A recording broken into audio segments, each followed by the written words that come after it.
Rufus Thomas, Jr. was an American rhythm and blues, funk, soul and blues singer, songwriter, dancer, DJ and comic entertainer from Memphis, Tennessee. He recorded for several labels including Chess and Sun in the 1950s, before becoming established in the 1960s and 1970s at Stax Records. He is best known for his novelty dance records including Walking the Dog, Do the Funky Chicken, and Do the Push and Pull. According to the Mississippi Blues Commission, Rufus Thomas embodied the spirit of Memphis music perhaps more than any other artist, and from the early 1940s until his death, occupied many important roles in the local scene.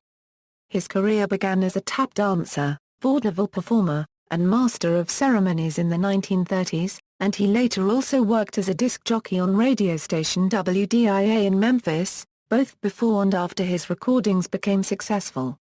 He remained active into the 1990s, and as a performer and recording artist was often billed as the world's oldest teenager.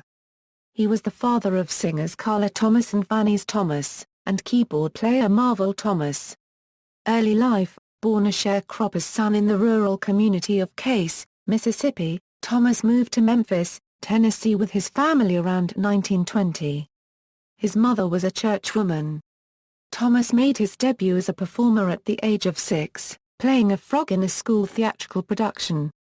By the age of 10, he was a tap dancer, performing on the streets as well as in amateur productions at Memphis Booker T. Washington High School.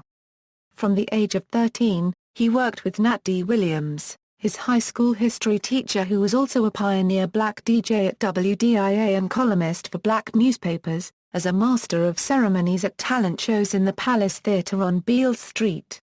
Early career as a performer, Thomas also began performing in traveling tent shows. After graduating from high school, he attended one semester at Tennessee A&I University, but due to economic constraints left to pursue a career as a full-time entertainer. In 1936 he joined the Rabbit Foot Minstrels, an all-black revue that toured the South, as a tap dancer and comedian, sometimes part of a duo, Rufus and Johnny.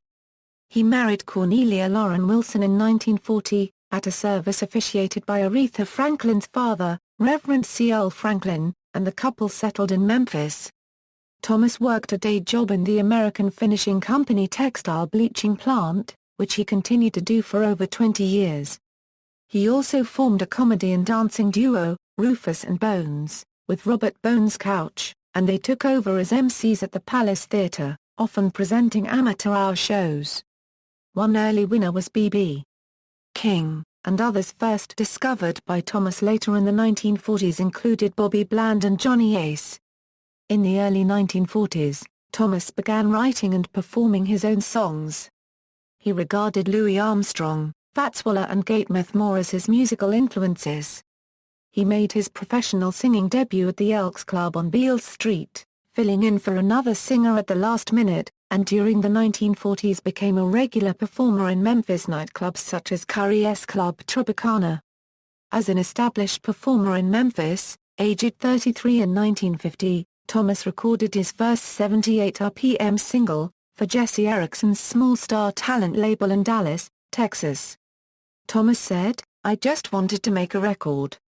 I never thought of getting rich.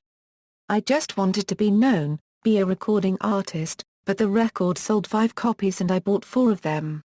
The record, I'll Be a Good Boy / I'm So Worried, gained a Billboard review stating, "Thomas shows first-class style on a slow blues." He also recorded for the Bullet label in Nashville, Tennessee, when he recorded with Bobby Plater's orchestra and was credited as Mr. Swing. The recordings were not recognized by researchers as being by Thomas until 1996. In 1951 he made his first recordings at Sam Phillips' Sound Studio, for the Chess label, but they were not commercially successful. He began working as a DJ at radio station WDIA in 1951, and hosted an afternoon R&B show called Hoot and Holler. WDIA, featuring an African-American format, was known as the mother station of the Negroes, and became an important source of blues and R&B music for a generation, its audience consisting of white as well as black listeners. Thomas used to introduce his show saying, "I'm young, I'm loose, I'm full of juice, I got the goose so what's the use? We're feeling gay though we ain't got $1, Rufus is here, so hoot and holler. He also used to lead tours of white teenagers on midnight rambles around Beale Street. His celebrity in the South was such that in 1953, at Sam Phillips' suggestion, he recorded an answer record to Big Mama Thornton's R&B hit, Hound Dog, called Bearcat, released on Sun Records. The record became the label's first national chart hit, reaching number 3 on the Billboard R&B chart. However, a copyright infringement suit placed by Don Robbie, the original publisher of Hound Dog, nearly bankrupted the record label.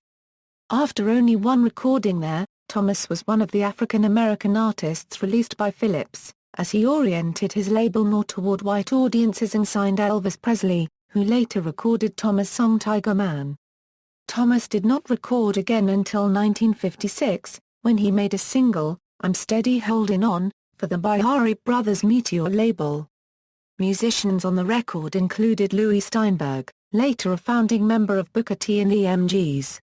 Stax Records. In 1960 he made his first recordings with his 17-year-old daughter Carla, for the satellite label in Memphis, which changed its name to Stax the following year. The song, 'Cause I Love You, featuring a rhythm borrowed from Jesse Hill's Upu Padu, was a regional hit. The musicians included Thomas' son Marvell on keyboards, Steinberg, and the 16-year-old Booker T. Jones. The record's success led to Stax gaining production and distribution deal with the much larger Atlantic Records. Rufus Thomas continued to record for the label after Carla's record Gee Whiz reached a national R&B chart in 1961. He had his own hit with The Dog, a song he had originally improvised in performance based on a Willie Mitchell bass line, complete with imitations of a barking dog. The 1963 follow-up, Walking the Dog, engineered by Tom Dowd of Atlantic, became one of his most successful records, reaching number 10 on the Billboard Pop chart. He became the first, and still the only, further to debut in the top 10 after his daughter had first appeared there. The song was recorded in early 1964 by the Rolling Stones on their debut album, and was a minor UK chart hit for Merseybeat group the Dennisons later that year.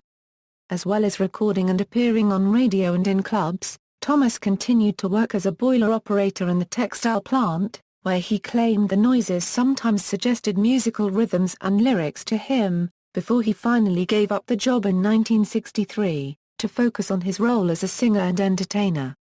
He recorded a series of novelty dance tracks, including Can Your Monkey Do the Dog, and Somebody Stole My Dog for Stax, where he was often backed by Booker T. and the MGs or the Bar-Kays.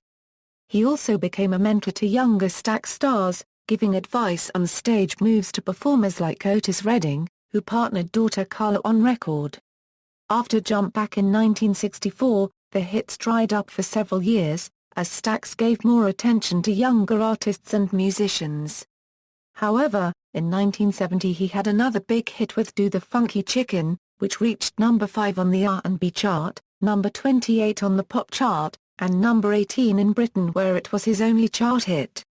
Thomas improvised the song while performing with Willie Mitchell's band at a club in Covington, Tennessee, including a spoken word section that he regularly used as a shtick as a radio DJ. Oh, I feel so unnecessary, this is the kind of stuff that makes you feel like you wanna do something nasty, like waste some chicken gravy on your white shirt right down front. The recording was produced by Al Bell and Tom Nixon, and used the Bar-Kays, featuring guitarist Michael Tolles. Thomas continued to work with Bell and Nixon as producers, and later in 1970 hit his only number 1 R&B hit, and his highest pop charting record, with another dance song, Do the Push and Pull. A further dance-oriented release in 1971, The Breakdown, climbed to number 2 R&B and number 31 pop. In 1972, he featured in the What Stax concert, and he had several further, less successful, hits before Stax collapsed in 1976. Later career. Thomas continued to record and toured internationally, billing himself as the world's oldest teenager, and describing himself as the funkiest man alive. He drew upon his vaudeville background to put his songs over on stage with fancy footwork that displayed remarkable agility for a man well into his 50s, and usually performed while clothed in a wardrobe of hot pants, boots and capes, all in wild colors. He continued as a DJ at WDIA until 1974, and worked for a period at WLOK before returning to WDIA in the mid-1980s to co-host a blues show. He appeared regularly on television and recorded albums for various labels. Thomas performed regularly at the Porretta Soul Festival in Italy. The outdoor amphitheater in which he performed was later renamed Rufus Thomas Park. He played an important part in the Stax reunion of 1988, and appeared in Jim Jarmusch's 1989 film Mystery Train, Robert Altman's 1999 film Cookie's Fortune, and D.A. Pennebaker unregistered trademark documentary Only the Strong Survive. Thomas released an album of straight-ahead blues, That Woman Is Poison, with Alligator Records in 1990, featuring saxophonist Noble Thin Man Watts. In 1996, he and William Bell headlined at the Olympics in Atlanta, Georgia. In 1997, he released an album, Rufus Live, on Echo Records. In 1998, he hosted 2 New Year's Eve shows on Beale Street. In 1997, to commemorate his 80th birthday, the city of Memphis renamed a road off Beale Street, close to the Old Palace Theater, as Rufus Thomas Boulevard. He received a Pioneer Award from the Rhythm and Blues Foundation in 1992, and a Lifetime Achievement Award from ASCAP in 1997. He was inducted into the Blues Hall of Fame in 2001. Death and legacy. He died of heart failure in 2001, at the age of 84, at St. Francis Hospital in Memphis. He is buried next to his wife Lauren, who predeceased him in 2000, at the New Park Cemetery in Memphis.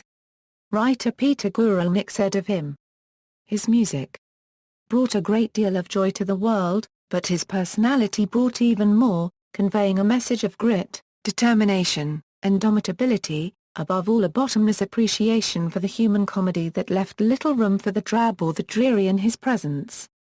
Discography. Albums source. Singles source. Note: Billboard did not publish R&B charts during these chart runs. References. Further reading: Greenberg, Steve. Do the Funky Somethin' The Best of Rufus Thomas, Rhino Records, 1996. External links: Rufus Thomas biography at Alligator Records, salwalking.co.uk.